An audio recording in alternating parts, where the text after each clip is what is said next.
aujourd'hui on se retrouve pour ma sélection de livres pour le Hallowtober. Et oui, demain on est déjà le 1er octobre et Hallowtober va commencer. Donc c'est ce petit concept organisé par Justine de Fairy Neverland. Je vous mettrai les liens relatifs à tout ça en barre d'infos. Mais j'avais déjà participé l'année dernière et j'avais beaucoup aimé. Donc je vais vous montrer cette année ce que j'ai envie de lire pour le Hallowtober. Donc on va commencer avec les livres papier que je peux vous présenter physiquement.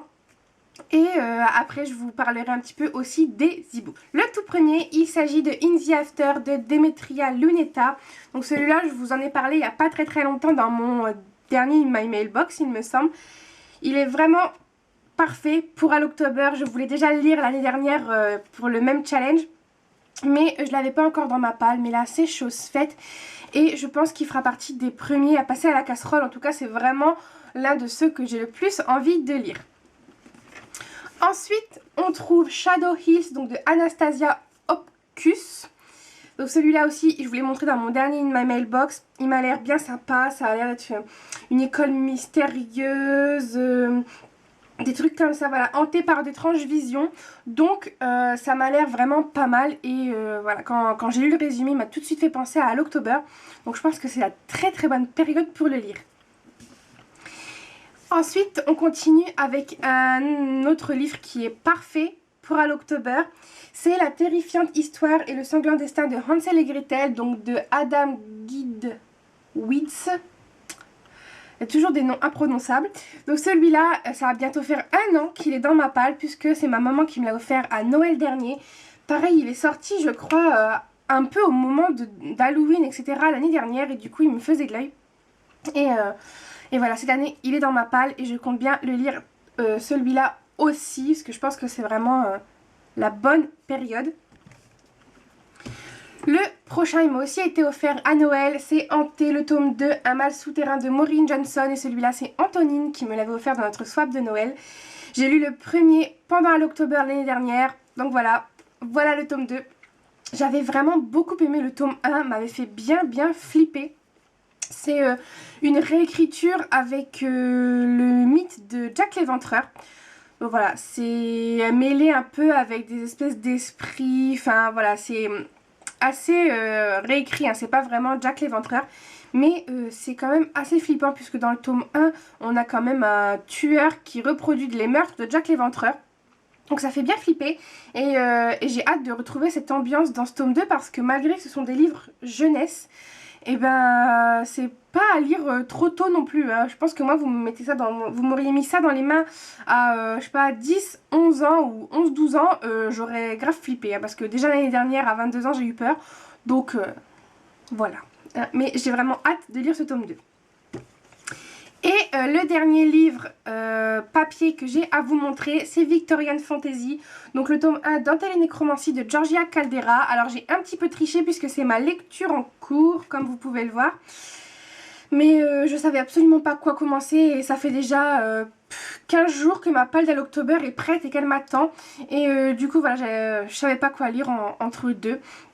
Donc j'ai commencé celui-là et d'un côté heureusement que je l'ai commencé quand mercredi dernier je crois, donc il y a une semaine, parce qu'en une semaine j'ai lu que 200 pages. J'ai beaucoup de mal à lire en ce moment, j'espère que j'ai pas une panne qui me guette. Et j'avoue que je m'attendais à autre chose en fait avec ce livre, donc bon j'ai lu que 200 pages donc ça va peut-être aller mieux après. Déjà là je commence à un peu plus m'y accrocher le soir.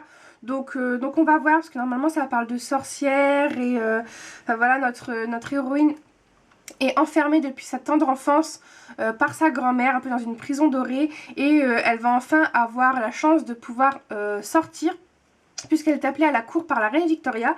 Et bon, la reine Victoria n'est pas la reine Victoria que l'on a eu nous, hein, là c'est vraiment du fantastique. Et voilà, il y a des histoires de sorcières, de nécromanciens, etc.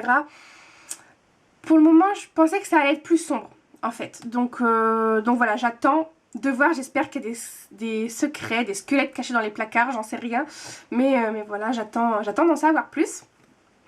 Et donc, les prochains, ce sont les e-books. Alors, je ziote un petit peu mon petit carnet parce que je ne les connais pas encore par cœur. Donc, il y a Phobos, le tome 1 de Victor Dixon. Donc celui-là, ça fait un petit moment qui me tente et je l'ai quand même mis dans ma palle d'October, même s'il n'y a pas de créatures fantastiques, etc. Je verrai bien, peut-être que je le lirai plus sur début novembre, puisqu'il y a quelques jours de battement, je crois, entre la fin d'October et le début du Challenge Cold Winter, que j'aime beaucoup faire aussi dans les prochains mois qui vont arriver. Donc peut-être que je le lirai plus à ce moment-là, mais je l'intègre quand même dans ma palle si jamais j'ai envie de le lire avant. On a aussi Conversion, le tome 1 de Catherine Howe. Donc celui-là, c'est une histoire de sorcière. Et il me tente, mais alors énormément. Il est sorti, je ne sais plus quand celui-là, mais depuis sa sortie, il me tente beaucoup, beaucoup, beaucoup. Je suis très contente de l'avoir en e-book et j'espère pouvoir le lire très très bientôt. Ensuite, on a Amelia de Kimberly McCrae, si je ne me trompe pas. Oui, je crois qu'on dit comme ça. Donc celui-là, c'est celui qui est, je pense, le moins jeunesse et celui qui n'est pas fantastique, puisque c'est l'histoire d'une jeune fille, si je ne me trompe pas, qui se jette du toit de son école. Et sa maman, quelques temps après, va recevoir des messages ou quelque chose comme ça qui lui dit que sa fille ne s'est pas suicidée et qu'elle a été poussée, qu'elle n'est pas tombée de son propre gré de ce toit. Et celui-là, il me tente beaucoup aussi. Il fait partie de la rentrée littéraire, si je me trompe pas.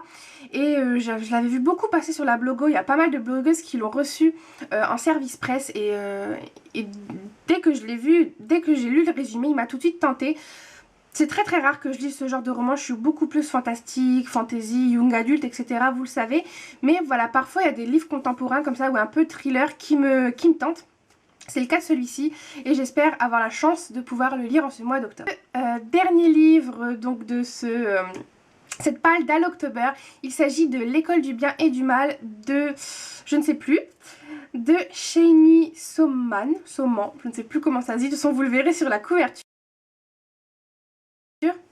Et celui-là, c'est pareil, il me tente depuis qu'il est sorti en VF. Déjà en VO, la couverture était magnifique et donnait super envie. Et donc là, je l'ai acquis en e-book, en VF. Donc j'ai bien envie de le lire. Je pense que c'est celui qui est le plus jeunesse de ma petite palle. Mais ça fait du bien de temps en temps. Donc voilà tout le monde, j'espère que cette vidéo vous aura plu. Comme d'habitude, fin octobre, je vous ferai un petit point lecture spécial à l'October. Bien sûr, je ne lirai pas que ça normalement en ce mois d'octobre, puisque j'ai quelques services presse qui se sont glissés par-ci par-là et qui ne sont pas forcément fantastiques. Mais voilà, je vous en parlerai de toute façon au cours du mois dans le blog et sur Instagram et tout ça comme d'habitude. N'hésitez pas à me dire dans les commentaires si vous vous êtes constitué une palle d'automne ou si vous participez vous aussi à l'October organisé par Justine. En tout cas, moi je vous fais de très très gros bisous et je vous retrouve la semaine prochaine pour une nouvelle vidéo. Bye!